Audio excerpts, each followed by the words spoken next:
हर हर महादेव। दोस्तों, आज हम 19वें अध्याय प्रथम खंड के 19वें अध्याय का आनंद लेंगे। श्री शिवाय नमस्तुभ्यम। हर हर महादेव। 19वां अध्याय।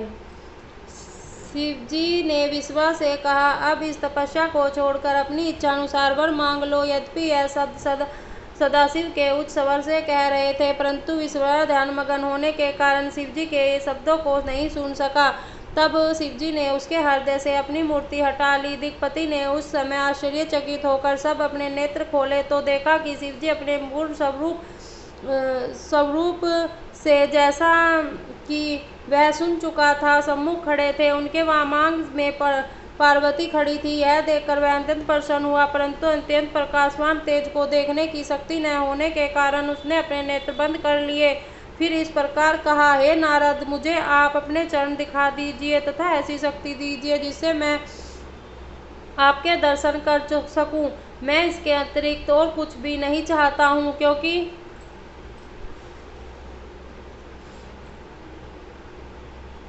संसार में इससे अधिक और कोई पदार्थ नहीं है। दिक्पति यह कहकर चुप हो गया। शिवजी उसके वचनों को सुनकर अत्यंत प्रसन्न हुए। उन्होंने दिक्पति को अपने स्वरूप का दर्शन प्राप्त करने की शक्ति प्रदान की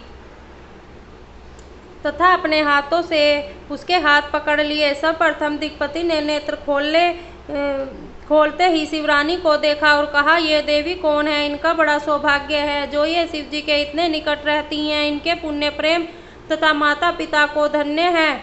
उसने यह बात बारंबार कही तथा शिवरानी को प्रत्यक्ष कुदृष्टि से देखा, जिससे उसकी आंखें तुरंत फूट गई।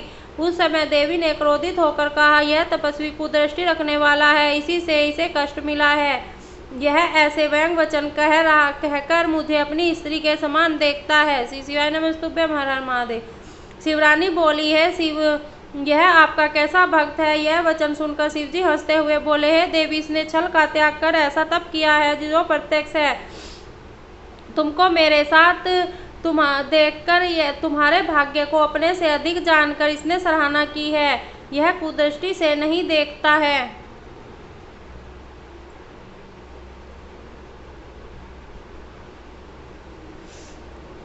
इसके पश्चात शिवजी दिक्पति से बोले, तुम्हारी जो इच्छा हो मांग लो। हमारे आशीर्वाद से तुम समस्त निधियों एवं संपूर्ण राज्यों के स्वामी होंगे। तुम्हारे आशीर्वाद से तुम समस्त निधियों एवं संपूर्ण राजाओं के स्वामी होंगे। तुम्हारे अधीन विद्याधर, यक्ष तथा किन्नर रहेंगे। तुम्हारी जो गुप्त इच्छा है हम उसे भी जानते हैं। अस्तु, हम मित्र होकर तुम्हारे ही निकट रहेंगे, अर्थात कैलाश पर्वत पर निवास कर तुमसे अत्यंत प्रेम रखेंगे और तुम्हारी हर कठिनाइयों को दूर करते रहेंगे। अब तुम शिवरानी के चरणों में गिरकर इनसे क्षमा मांगो, क्योंकि ये तुम्हारी माता है। इस प्रकार ये प्रसन्न होकर तो अपना क्रोध शांत कर लेगी। शिवजी की आज्ञा सुनकर विश्वा शिवरानी के चरणों पर गिर पड़ा। तब शिवजी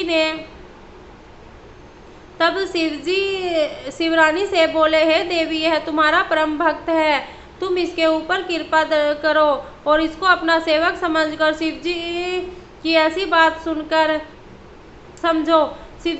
बात सुनकर शिवरानी ने अपना क्रोध शांत कर लिया। दिक्पाल से यह कहा, अब तुम हमारे पुत्र हुए,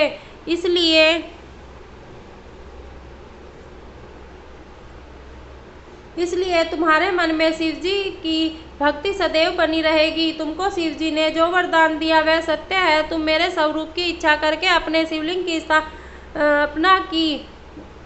तुमने जिस शिवलिंग की स्थापना की वह सिद्धि प्रदान करने वाला होकर तुम्हारे ही नाम से प्रसिद्ध होगा। वह संपूर्ण पापों को नष्ट करके मुक्ति देगा। जो कुबेरेश्वर महादेव के दर्शन करेगा वह थोड़ी सी भक्ति में भी तपस्या का फल प्राप्त कर लेगा। यह कुबेरेश्वर महादेव विश्वेश्वर के दाहिने ओर, जिसकी पूजा करके लोग अत्यंत आनंद प्राप्त करते हैं। शिव और शिवरानी दिक्पति को यह वर देकर तथा यह कहकर कि हमारे आने की प्रतीक्षा करना अंतर्ध्यान हो गए। दिक्पति भी अपने घर को लौटाया। शिवजी की कृपा से उसने बहुत धन प्राप्त किया। फिर वह अलकापुरी का राजा होकर तथा शिव मित्र उपनाम पाकर शिव का कोषाध्यक्ष हुआ।